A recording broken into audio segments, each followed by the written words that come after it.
Son las 5 de la mañana en una zona industrial de Antiguo Cuscatlán.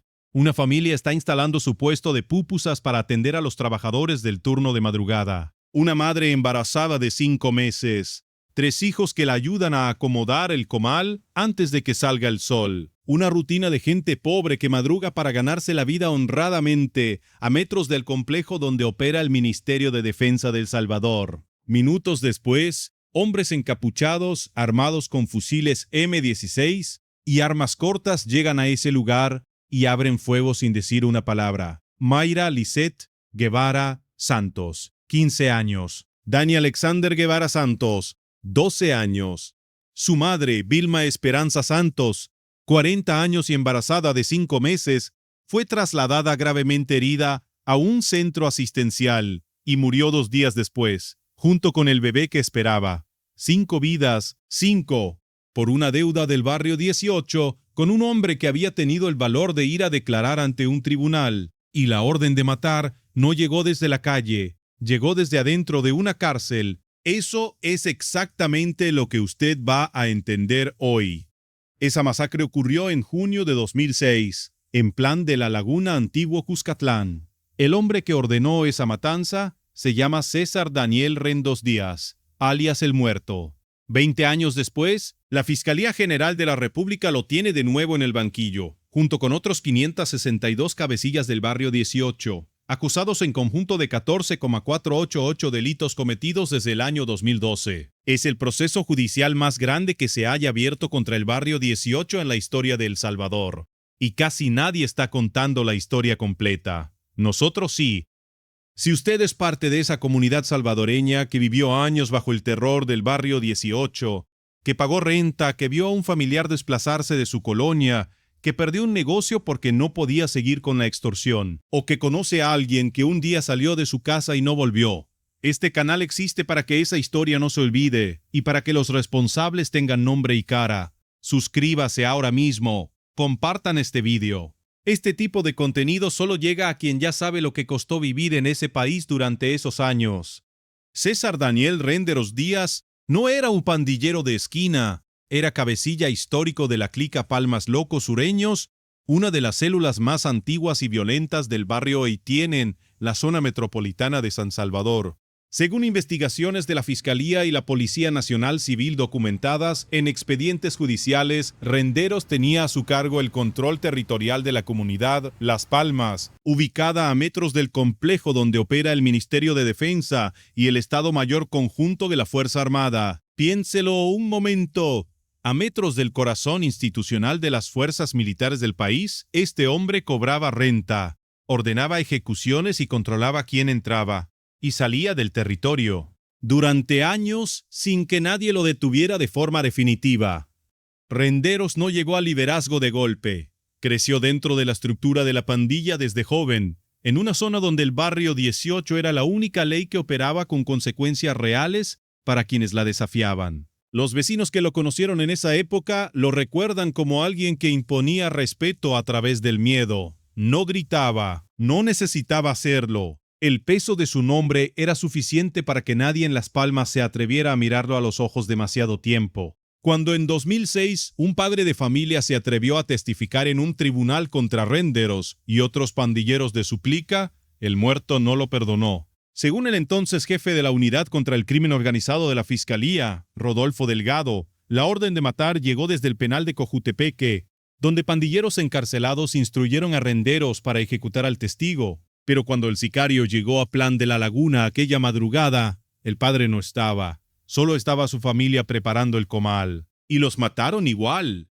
Ese fue el mensaje que el barrio 18 mandó a toda la sociedad salvadoreña. Si usted habla, si se atreve a testificar, no pagará usted solo, pagará su familia, hasta el que todavía no ha nacido. Rendos fue capturado, procesado y condenado a 75 años de prisión. Un caso cerrado parecía. Pero aquí viene lo que casi nadie está contando. Durante la tregua entre pandillas de 2012, facilitada por el gobierno del FMLN, con mediación de funcionarios que hasta hoy no han rendido cuentas, César Daniel Renderos fue trasladado desde el penal de Zacatecoluca, donde se aloja a los reos de máxima peligrosidad en condiciones de aislamiento, hasta el penal de Izalco, un penal donde conviven exclusivamente reclusos del barrio 18. Según reportes de la Fiscalía, desde ese traslado, Renderos no solo cumplió condena, siguió operando. Desde Izalco planificó junto a otros cabecillas un ataque contra una patrulla y la delegación policial de Quesaltepeque, en La Libertad, donde murió un agente. Ese traslado a Izalco no fue un error administrativo ni un descuido del sistema. Fue una decisión deliberada, parte de los beneficios que el gobierno otorgó a las pandillas durante la negociación. Los pandilleros pidieron estar con los suyos. El gobierno accedió, y al juntar a los cabecillas en un mismo espacio, sin la vigilancia que exige su historial, les facilitó exactamente lo que necesitaban para seguir operando. Comunicación directa, cadena de mando sin interrupciones, y un ambiente donde las reglas internas de la pandilla podían aplicarse sin interferencia del Estado. Un hombre que ordenó la masacre de una familia desde la cárcel fue trasladado a un centro penal controlado por su propia pandilla, y desde ahí siguió ordenando muertes. Ese es el sistema que Bukele heredó, y ese es el sistema que ahora está desmantelando, porque el nombre del muerto no aparece solo en este nuevo proceso. Aparece como uno de los 6 cabecillas históricos que la Fiscalía destacó públicamente al presentar la acusación masiva. Sus crímenes documentados abarcan homicidio agravado, extorsión agravada, tráfico ilícito de drogas y agrupaciones terroristas. Según el fiscal adjunto contra el crimen organizado, Max Muñoz, estos hombres intentaron imponer lo que él describió como un estado criminal paralelo, mediante control territorial sistemático, uso de armas de guerra y sometimiento de la sociedad civil en las zonas donde operaban. 14,488 delitos. Desde 2012, eso es lo que la Fiscalía le atribuye al grupo de los 563, más de 14,000. Homicidios, secuestros, violaciones, extorsiones, tráfico de armas, trata de personas, ataques contra agentes del Estado. Los 563 acusados están divididos en 2 facciones. 275 pertenecen a los sureños y 288 a los revolucionarios, las 2 ramas históricas del barrio 18 en El Salvador. Ambas, con sus rivalidades internas, compartían un mismo método: el terror como instrumento de gobierno sobre los territorios que controlaban. Pero hay algo que el número 14,488 no puede transmitir solo. Detrás de cada delito hay una persona. Hay una familia que un día esperó a alguien que no llegó. Hay un dueño de negocio que cerró sus puertas porque no podía pagar la renta ni podía negarse sin arriesgar la vida. Hay comerciantes que durante años pagaron puntualmente cada 15 días para no recibir una llamada que les dijera que su hijo no llegaría a la universidad.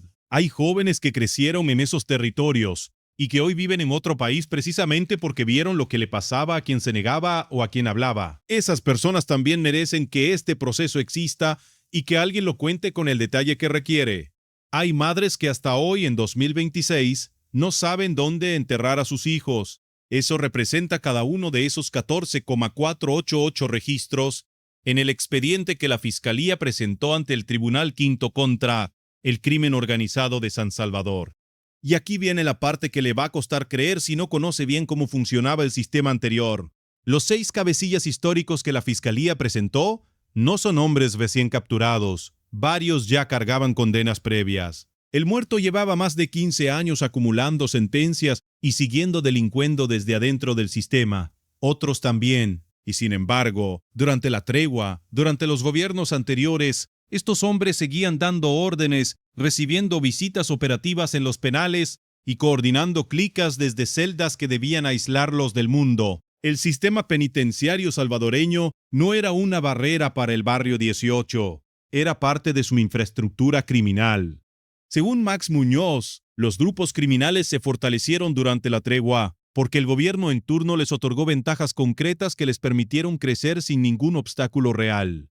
Eso no es la opinión de un analista externo. Es el propio fiscal del Estado salvadoreño diciéndolo ante los tribunales, con expedientes en la mano. ¿Qué significa sentar a 563 personas en un banquillo? De forma unificada, la Fiscalía utiliza la figura legal que permite juzgar a los pandilleros por su pertenencia y jerarquía dentro de la organización, sin probar cada crimen de manera individual para cada imputado en la misma audiencia. El tribunal otorgó 2 meses de instrucción para que el Ministerio Público presente pruebas científicas, periciales y testimoniales. La fecha exacta del juicio masivo aún no está fijada, pero la Fiscalía proyecta realizarlo antes de que termine 2026. El antecedente más cercano fue el juicio contra los 485 cabecillas de la MMC-13, que concluyó hace pocas semanas con 254 condenas de hasta 85 años. Este nuevo proceso es más grande en número de acusados, más amplio en el periodo que cubre y más complejo en la cantidad de pruebas a manejar. Es la continuación lógica de lo que Bukele inició en 2022 con el régimen de excepción, que ha resultado en más de 92,000 capturas. No solo detener pandilleros en la calle, sino sentar a los que daban las órdenes frente a un juez, con el expediente abierto y con el país mirando. Lo que la dimensión de este proceso revela sobre el barrio 18 merece decirse con claridad. Los 563 acusados controlaban territorios en múltiples departamentos de forma continua durante 14 años. Eso no es un fenómeno espontáneo. Es una estructura con mandos, comunicación interna y cadena de responsabilidades definidas. Una organización que funcionaba como una empresa criminal, pero que operaba en las colonias donde vivía gente que solo quería ir al trabajo, mandar a sus hijos a la escuela y comer tranquila. El mecanismo legal avanza ahora hacia donde siempre debió ir, a los que mandaban. No solo al que jalaba el gatillo, sino al que ordenó jalarlo desde una celda en Cojutepeque o Izalco. El caso del muerto y sus 562 compañeros de acusación no es solo un dato judicial. Es el cierre de un capítulo de impunidad que duró décadas. Es la respuesta del Estado a cada familia que perdió a alguien y nunca vio a nadie sentarse frente a un juez por eso. Pero quedan preguntas abiertas. ¿Quiénes fueron los funcionarios que autorizaron los traslados durante la tregua? ¿Dónde fue a parar el dinero de extorsión que salía de esas cárceles? ¿Hay nombres de políticos en esos expedientes que la Fiscalía aún no ha hecho públicos? Eso es lo que este canal va a seguir investigando. Si llegaste hasta aquí, ya sabes por qué este canal existe. Suscríbase. Comparta este video con alguien de su familia que necesite entender lo que pasó de verdad en El Salvador. Activen la notificación para no perderse nada. Y si quieres saber quiénes son los otros 5 cabecillas históricos que la Fiscalía presentó junto al muerto, qué crímenes concretos se les atribuyen y cómo construyeron ese poder durante décadas mientras el Estado miraba hacia otro lado. El próximo vídeo va a responder exactamente eso. No se lo pierda.